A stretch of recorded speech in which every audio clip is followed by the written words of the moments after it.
Hi, welcome to smooth ideas. நம்ம இன்றைக்கி என்ன பார்க்க போகிறோம்? சேமியா பால் பாயாசம் பார்க்க போகிறோம். ஃபர்ஸ்ட் ஒரு கடாய் வச்சுக்கலாம். கடாய் நல்லா ஹீட் ஆன பிறகு 2 டேபிள் ஸ்பூன் நெய் ஊற்றிட்டு, நல்லா நெய் காஞ்சோன்னா பார்த்தீங்கன்னா 50 கிராம் சேமியா விட்டுட்டு பொன்னிறமாக நல்லா வறுத்து எடுத்துக்கலாம். சேமியாவை எடுத்துக்கலாம். இப்போது அதே கடாயில் 2 டேபிள் ஸ்பூன் நெய் விட்டுட்டு, நெய் நல்லா காஞ்ச பிறகு பார்த்திங்கன்னா கொஞ்சோண்டு முந்திரி பருப்பு வறுத்து நல்லா பொன்னிறமாக எடுத்துக்கலாம். இப்போது அதே பேனில் பார்த்திங்கன்னா ஒரு 1/2 லிட்டர் பால் ஊற்றிக்கலாம். பால் நல்லா கொதி வரணும்.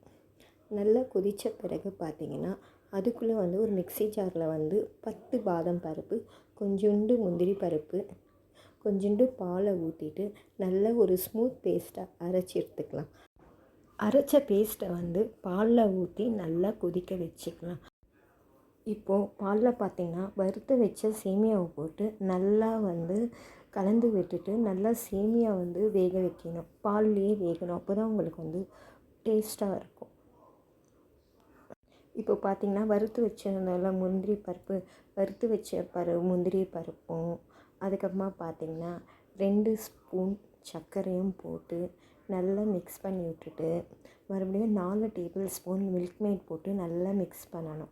மிக்ஸ் பண்ணிவிட்டு சிம்மில் வச்சுட்டு ஒரு 2 மினிட்ஸ் நல்லா கொதிக்க விடணும்.